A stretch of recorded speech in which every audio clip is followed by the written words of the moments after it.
오늘 말씀 제목은 지혜를 품은 마음입니다.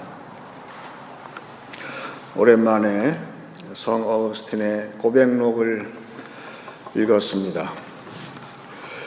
그런데 궁금한 것은 그분의 글에서 어쩌면 이렇게 심오한 진리를 너무 자연스럽게 선포할 수 있을까?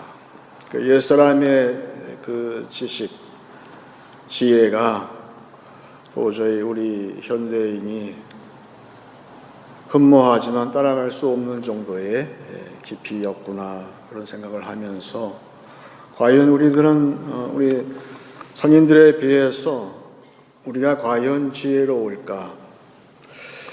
보통 지식과 지혜를 구분을 하는 데 있어서 지식은 우리 머리에 담는다고 하죠. 영어로 마인드라고 하는 것은 지식을 얘기하는 것이고, 또한 정보를 우리가 쌓는 것이고, 지금 이 시대에 우리 오래된 분들, 돌아가신 분들에 비하면 우리가 알고 있는 지식의 양은 방대합니다. 그런데 지혜는 그 지식을 운영하는 그런 어떤 그릇, 어떤 체계라고 볼 수도 있어요. 문제는 지혜가 없고 지식만 잔뜩 쌓는다면 어떻게 될까? 그런 염려가 많이 찾아오게 됩니다. 그래서 흔히 물고기 가운데에 밴댕이라는 물고기가 있지요. 그래서 속이 좁은 사람, 그런 사람을 밴댕이 소갈놀이다, 그렇게 이야기를 하는 이유는 사진을 보니까 진짜 밴댕이의 그 내장이 너무 작더라고요, 그 몸체에 비해서. 그런데 하나님은 교회를 통해서 우리 마음이 과연 너무 작은 밴댕이처럼, 하나님의 관심은 지식이 아니라 지혜라는 사실을 알게 됩니다. 그래서 시편 119편 32절을 보게 되면, 주께서 내 마음을 넓히시면 내가 주의 계명들의 길로 달려가리이다, 그랬습니다. 하나님은 교회의 말씀을 계속 주시고 있어요. 근데 그 말씀을 우리에게 주시는 이유는 딱 한 가지라고 그래요. 그것은 말씀이 우리의 좁은 마음, 밴댕이의 그 내장과 같은 좁은 마음을, 그거를 계속 확장을 시키고 계시다는 것이지요. 우리가 말씀을 들을 때에, 오늘도 말씀을 들을 때에 내 마음이 이렇게 넓어집니다. 그래서 내 머리만 커가지고 있던 지식이 이 마음, 우리 마음의 위치가 어디인지는 아무도 모르지만 분명하게 있어요. 그 마음으로 마음이 확장되면서 거기에 하나님께서는 그 하나님의 지혜를 담으라고 오늘도 호소하고 있어요. 너의 마음이 넓어지지 아니하면 아무 의미가 없는 것은, 이 말씀을 보니까 하나님께서 말씀을 주셔서 내 마음을 넓히시게 되면 내가 주의 계명들의 길로 달려간다고 그랬어요. 우리의 문제는 뭘까? 형통하지 못해서 그렇다는 거예요.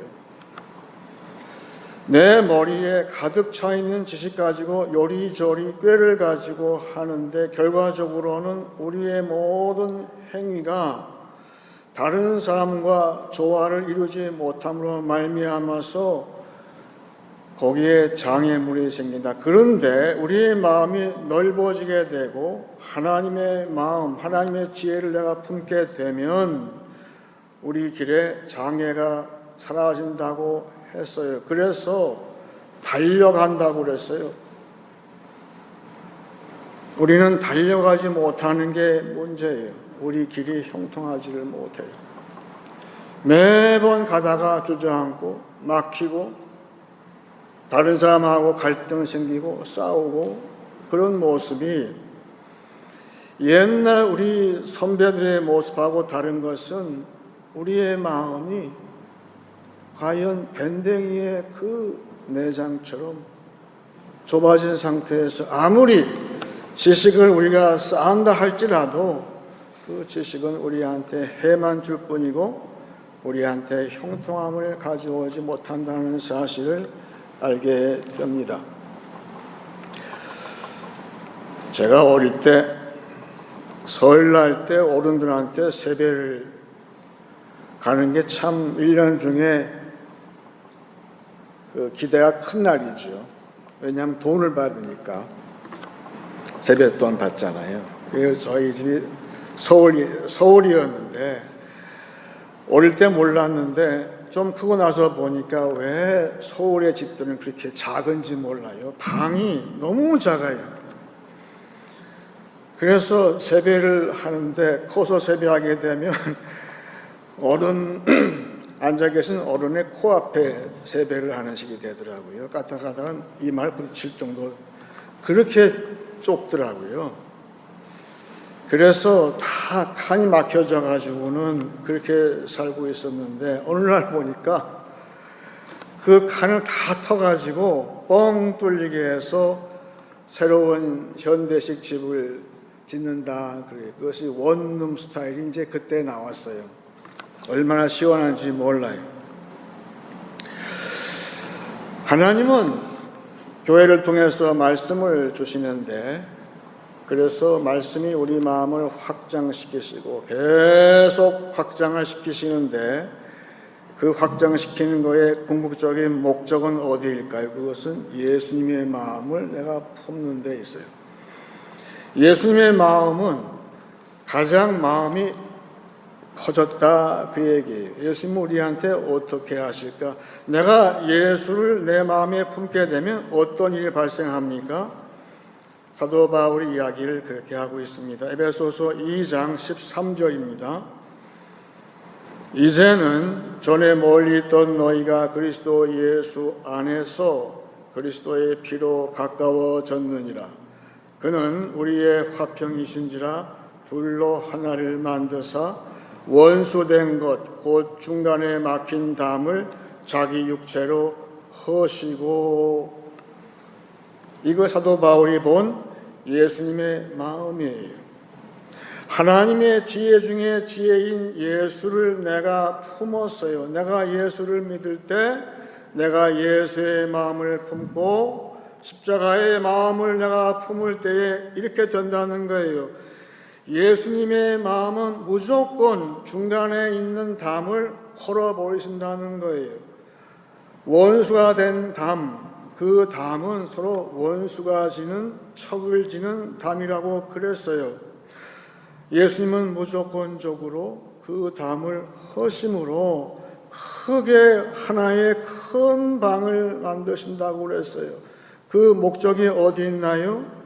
그 다음에는 우리로 하여금 하나님께 나간다고 그 다음 절에 나와 있어요. 성령 안에서 하나님께 같이 손을 잡고 나가는 것이 목적이라 했어요. 우리가 왜 지금 형통하지 못할까요? 마음에 원수의 담이 한 칸이 있기 때문에 내가 속해 있는 이 칸 너머에 다른 쪽 칸의 사람들의 의견을 절대로 인정하기를 싫어해서 그래요. 그래서 형통하지 못하는데 예수님의 마음을 내가 품게 되면 그 담이 다 허물어진대요. 그래서 서로가 하나 한 마음이 되어서 내가 어떤 일을 하든지 똑같은 일을 한다는 뜻이 아니에요. 교회에서도 같은 일을 하는 것이 아니에요.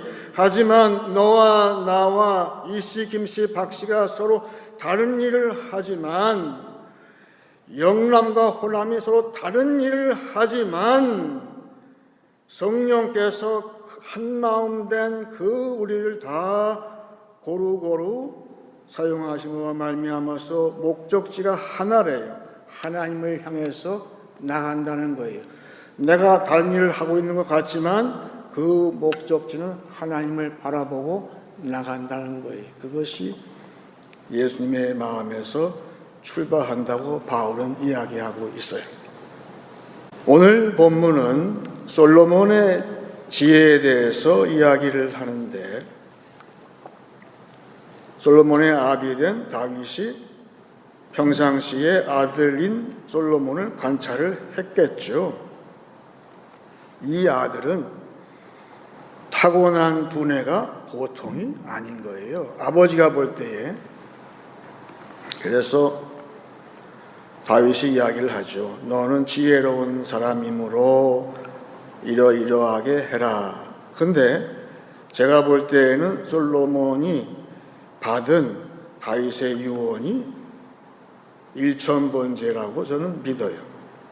아비가 볼 때에 이 아들은 다른 건 다 좋은데 그 놀라운 지혜를, 그거를 잘 사용하기 위해서는 먼저 하나님께 나가야 되고 항상 말씀을 들어야 되고, 그리고 계속해서 매일매일 기도에 전념을 할 때에 이 아들은 반드시 하나님께서 쓰시는 훌륭한 왕이 되겠구나.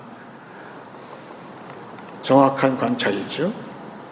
그래서 주문을 해서 죽기 전에 솔로몬아, 너 아비의 말 들어라. 예, 듣겠습니다. 일천번제 해. 일천번제? 장난이 아니잖아요. 그 얘기는 1년 내내 너는 기도의 사람으로 살아라. 그 얘기죠. 그 말대로, 아비의 말대로 실천을 했을 때에 어떤 일이 발생했는가는 열왕기상에 잘 나와 있어요. 그것이 유명한 창기의 재판이에요. 거기에서 이 솔로몬이 일천번제 후에 그 마음이 놀라리만큼 이 머리의 지식이 아니라 이 가슴이 넓어졌어요. 넓어진 마음에 하나님의 마음이 쏙 들어왔어요. 그게 뭘까요? 하나님께서 인간을, 우리를 불쌍히 여기는 마음이 들어왔다. 그런데 그 불쌍히 여기는 마음으로 나를 받아주실 때에 이 솔로몬도 다른 사람을 볼 때에 그 자비한 마음으로 보기를 시작했어요. 우리도 하나님께 말씀과 기도로서 메어 다닐 때에 우리 안에, 우리 마음이 넓어지고 넓어진 마음 안에 하나님의 자비한 마음이 들어온다는 거예요. 오늘 말씀은 과연 이 다윗의 친구였던 그 두로의 왕이 사신을 보냈어요. 새로운 아들이 이제 왕이 되었는데 이 아들이 과연 그 아비 다윗처럼 똑같은 남을 불쌍히 여기는 마음이, 그 속에 있는 그 마음이 있는가를 지금 파악하려고 사신을 보냈다는 거예요. 오늘 열왕기상 5장 1절이 그렇습니다. 솔로몬이 기름 부음을 받고 그의 아버지를 이어 왕이 되었다 함을 두로 왕 히람이 듣고 그의 신하들을 솔로몬에게 보냈으니 이는 히람이 평생에 다윗을 사랑하였음이라. 그랬어요. 하나님께서 주시는 자비한 마음으로 사랑했을 때 서로 같이 우애가 돈독한 그런 사이가 되었는데 과연 이 솔로몬도 그런 사람이었나 한번 지금 보러 왔어요.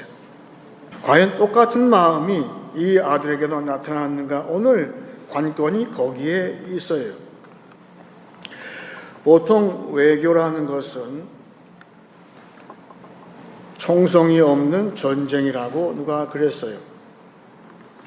오늘 본문 말씀 2절 이하는 바로 솔로몬이 처음으로 국내가 아니라 국외로 나가서 처음으로 외교를 하는 그런 모습이에요. 말하자면 첫 외교 문서라 할 수 있어요. 오늘 말씀 보게 되면 그렇게 되어 있습니다. 한번 보겠습니다. 솔로몬이 과연 어떤 지혜를 가지고 이 첫 외교 문서를 썼는지 나와 있습니다. 2절에 이에 솔로몬이 히람에게 사람을 보내어 이르되 당신도 알거니와 내 아버지 다윗이 사방의 전쟁으로 말미암아 그의 하나님 여호와의 이름을 위하여 성전을 건축하지 못하고 여호와께서 그의 원수들을 그의 발바닥 밑에 두시기를 기다렸나이다. 이제 내 하나님 여호와께서 내게 사방에 태평을 주시게 주심에 원수도 없고 재앙도 없도다. 여호와께서 내 아버지 다윗에게 하신 말씀에 내가 너를 이어 내 자리에 오르게 할 내 아들 그가 내 이름을 위하여 성전을 건축하리라 하신 대로 내가 내 하나님 여호와의 이름을 위하여 성전을 건축하려 하오니 당신은 명령을 내려 나를 위하여 레바논에서 백향목을 베어내게 하소서. 내 종과 당신의 종이 함께 할 것이요 또 내가 당신의 모든 말씀대로 당신의 종의 삭슬 당신에게 드리리이다. 당신도 알거니와 우리 중에는 시돈 사람처럼 벌목을 잘하는 자가 없나이다. 제가 볼 때도 그렇고 학자들의 의견은 이 외교 문서가 좀 불길하다고 되어 있어요. 왜 그런가? 제가 보니까 그 아비 때 다윗하고 히람은 서로 절친한 사이가 되었어요. 말하자면 히람도 이방인이긴 하지만 다윗이 믿는 여호와 하나님을 같이 따랐다는 걸 알 수가 있어요. 그런데 오늘 솔로몬은 편지를 쓰는데 내 아버지의 하나님이라고 했어요. 그리고 내 하나님 그렇게 얘기했어요. 그런데 어디에도 당신의 하나님, 우리의 하나님이란 말이 없어요. 그리고 여기에는 내가 내 종을 보낼 테니까 그 종과 함께 당신 나라에 있는 그 나무를 베어내게 해달라고 마치 명령하는 것처럼 되어 있어요. 아비 다윗은 하나님의 자비함으로 대해서 상대방이 아예 자원해서 가지고 왔지만 보답을 했지만 왜 이 아들은 그걸 명령을 해야 됩니까? 이 편지는 외교 문서로서는 굉장히 좋은 문서를 할 수 있지만 하나님의 관점에서 볼 때에는 이건 아닌 거예요. 굉장히 폭력적이에요. 여기 보게 되면 두로와 시돈은 엄연히 다른 지방인데 지금 솔로몬은 그걸 무시하고 시돈에 있는 백향목 그 사람들을 명령해서 당신이 명령해서 그 나무를 베고 내 종과 함께 그걸 가지고 오라고 얘기를 하고 있어요. 그 사이사이에 있는 것은 굉장히 위에서 누르는 그런 것이 되어 있어요. 이 편지를 쓸 때 솔로몬이 술 한 잔 걸치고 썼나 싶을 정도로 굉장히 자기는 기분 좋게 썼는데 상대방에 대해서 굉장히 내려다보는 자세로 썼다는 것을 그 은연중에 알게 됐어요. 근데 똑같은 그런 지방에 대해서 이제 1000년 뒤에 다른 한 사람 지도자가, 지배자가 같은 실수를 반복을 해요. 그거 사도행전 12장에 나오는 헤롯 왕인데, 이 헤롯 왕이 같은 두로와 시돈 지방에 갔을 때에 연설을 하지요. 그런데 평상시에 헤롯이 이 지방에 대해서 별로 좋은 감정이 없어요. 그래서 아주 폭력적인 언사로 연설을 했어요. 그랬을 때에 그 들은 사람들은 그 연설이 굉장히 참 훌륭하다 하고선 경배를 했는데, 헤롯이 그거에 대해서 반응을 이렇게 했다는 거예요. 사도행전 12장 23절입니다. 헤롯이 영광을 하나님께로 돌리지 아니하므로 주의 사자가 고치니 벌레에게 먹혀 죽으니라. 하나님의 말씀은 흥왕하여 더하더라. 이 헤롯 왕이 죽은 병명이 보니까 의사들의 말로는 이것이 내장이 이렇게 쪼그라드는 병이라고 그래요. 갑자기 그것도. 그런데 반대로 누가는 썼어요. 하나님의 말씀은 흥왕하여 더한다고 되어 있어요. 이거 왜 그렇게 썼을까? 그 바로 뒤에 우리가 하나님의 말씀으로 우리 마음이 계속 넓어지게 되면 우리 마음에 찾아오는 하나님의 마음, 예수의 마음, 불쌍히 여기는 마음으로 우리가 그 마음을 품을 때에 사도행전은 기록하기를 하나님의 말씀이 점점 더 넓어지고 더해졌다. 그거를 대조적으로 썼어요. 그러므로 우리가 할 일은 딱 한 가지. 솔로몬이 해야 됐던 일은 딱 한 가지. 솔로몬이 항상 염두에 두었던 것은 아비의 유언처럼 항상 말씀을 옆에 두고 그리고 계속 기도하는 것. 그래서 마음이 넓어질 때에 넓어진 마음 가운데에서 하나님의 자비하심으로 내가 치리할 때에 네가 명령해서 나무 가져와라, 뭐 가져와라 그렇게 안 해도 하나님께서 모든 것을 다 형통하게 하시고 모든 네 이웃과의 관계가 샬롬, 평강으로 지배하게 되니 너는 항상 일천번째 기도해라. 그렇게 했다는 거예요. 솔로몬은 그렇게 하지 않은 것 같아요. 그 원인이 어디에 있을까? 그것은 우리가 말씀으로써 우리를 마음을 넓히시는 하나님의 말씀, 그 뜻을 거역했을 때에 결국은 이 저자는, 열왕기상의 저자는 그걸 지적하고 있다는 사실을 알 수가 있어요. 결국은 솔로몬은 아비가 전부 헐어버렸던 이 칸막이들을 다시 하나씩 쌓아나갔다는 걸 알 수가 있어요.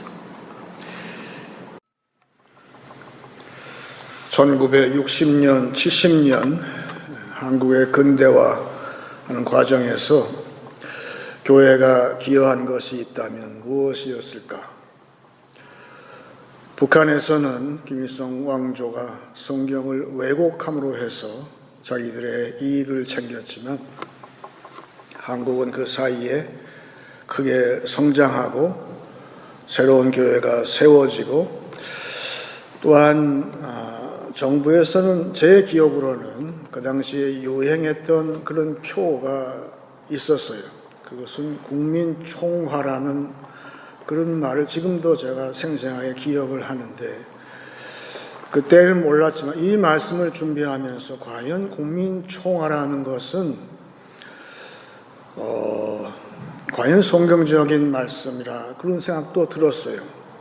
그것은 총화기 때문에 전체적인 평강, 한마음 되어서 열심히 할 때에 교회는 고질적인 서론 지방색이라든지 또 당파라든지 이것을 뛰어넘는 예수의 마음을 품음으로 말미암아서 너와 나 사이에 칸막이가 전부 제거가 될 때에 성령이 역사함으로 한 마음이 되어서 한 목표를 향해서, 그것은 말을 안 해서 그렇지 오늘 바울의 말씀은 분명하죠. 하나님께로 나갈 때에 모든 다양한 재능들이, 은사가 총동원되어서 총화를 이루는 그런 것을 알 수 있었는데, 그 반대로 그런 평강을, 형통함을 깨는 것은 무엇일까? 그것이 지금 현대를 사는 우리한테 있어서 큰 질문이 아닐 수가 없을 겁니다. 아까 처음 얘기한 그 밴댕이가 말이죠. 이 속은 좁은데 그 맛은 또 천하일품이라고 그래요. 그러면 밴댕이가 할 일은 딱 한 가지 아니겠어요? 그 마음을 넓히는 것. 그래서 고린도후서 6장에서 사도 바울은 우리에게 말씀하고 있습니다. 고린도인들이여, 너희를 향하여 우리의 입이 열리고 우리의 마음이 넓어졌으니 너희가 우리 안에서 좁아진 것이 아니라 오직 너희 심정에서 좁아진 것이니라. 내가 자녀에게 말하듯 하노니 보답하는 것으로 너희도 마음을 넓히라 그랬어요. 하나님 말씀은 변함이 없어요. 우리의 마음을 넓히시고 있어요. 근데 요는 우리가 지금 그거에 대해서 반응을 해야 돼요. 우리에게 예수의 마음을 주셨어요. 우리에게는 예수의 마음을 품을 수가 있어요. 그런데 한 번 주신 마음이라고 해서 우리가 방심할 수가 없는 거예요. 계속 우리는 그 마음을 넓히는 수밖에 없어요.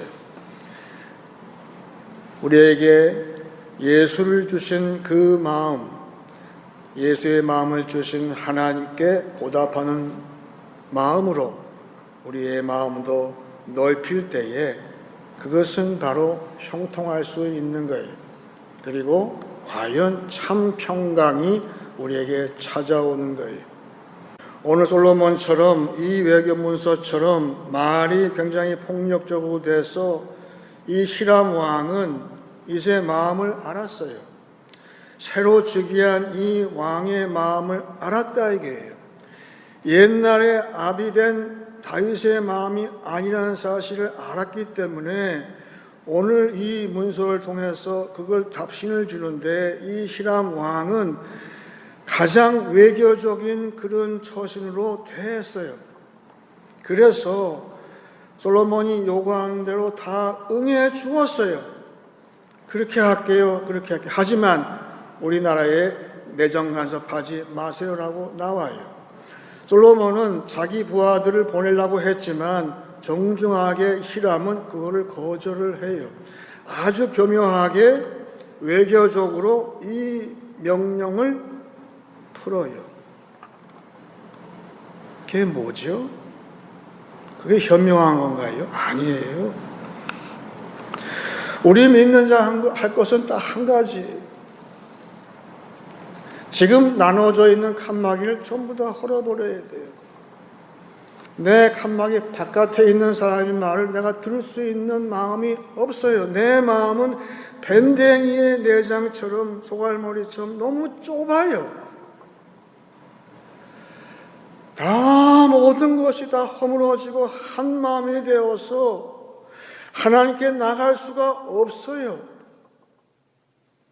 참 평강이 우리에게 기대가 되는데, 우리 식구끼리, 우리 진영끼리는 한 마음이 딱 돼서 평강이 있는 것처럼 보여요. 하지만 전체는 평강이 없단 말이에요. 왜 솔로몬은 왜 이렇게 해가지고 외교적으로 풀는 것으로 해가지고 그 참 평강의 길을 막아버리는지 안타까울 수밖에 없는 거예요.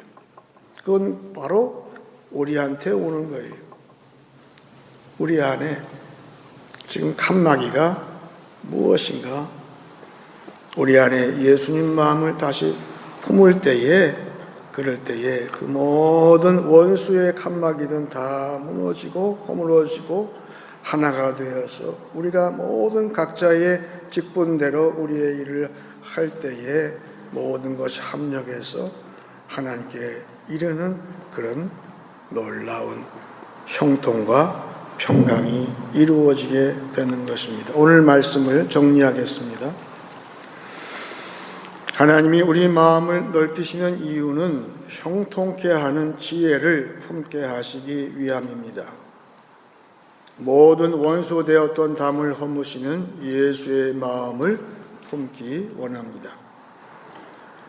남을 불쌍히 여기는 긍휼과 자비의 마음은 예수의 마음이요 가장 넓은 마음입니다.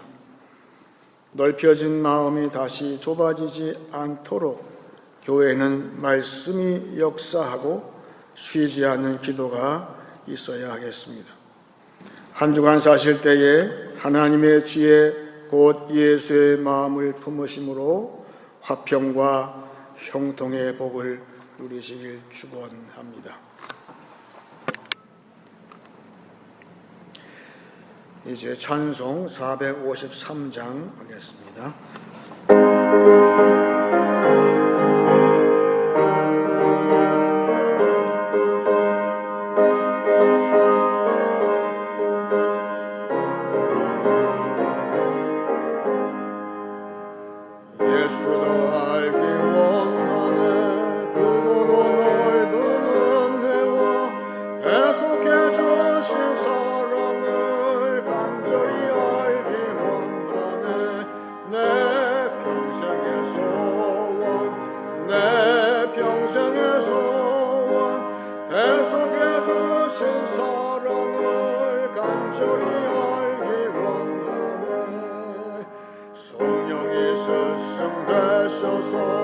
진리를 가르치시고 거룩한 뜻을 깨달아 예수를 알게 하소서.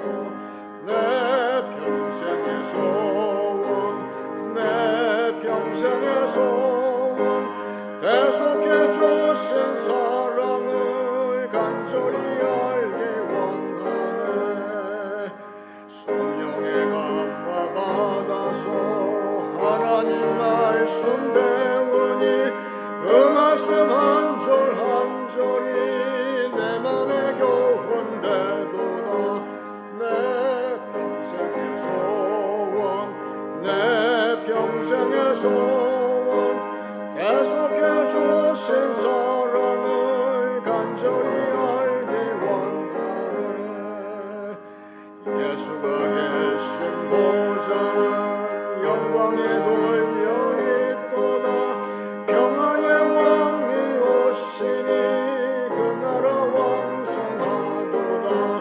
내 평생의 소원 내 평생의 소원 대속해 주신 사랑을 간절히 알기 원하네. 이제 기도할 때에 제가 먼저 시편 51편을 읽고 기도하기 원합니다.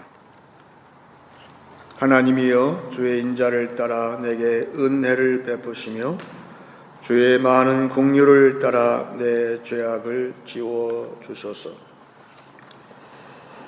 하나님이여 내 속에 정한 마음을 창조하시고 내 안에 정직한 영을 새롭게 하소서. 나를 주 앞에서 쫓아내지 마시며 주의 성령을 내게서 거두지 마소서.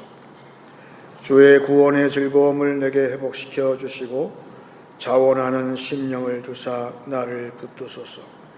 그리하면 내가 범죄자에게 주의 도를 가르치리니 죄인들이 주께 돌아오리이다. 다 같이 기도하겠습니다.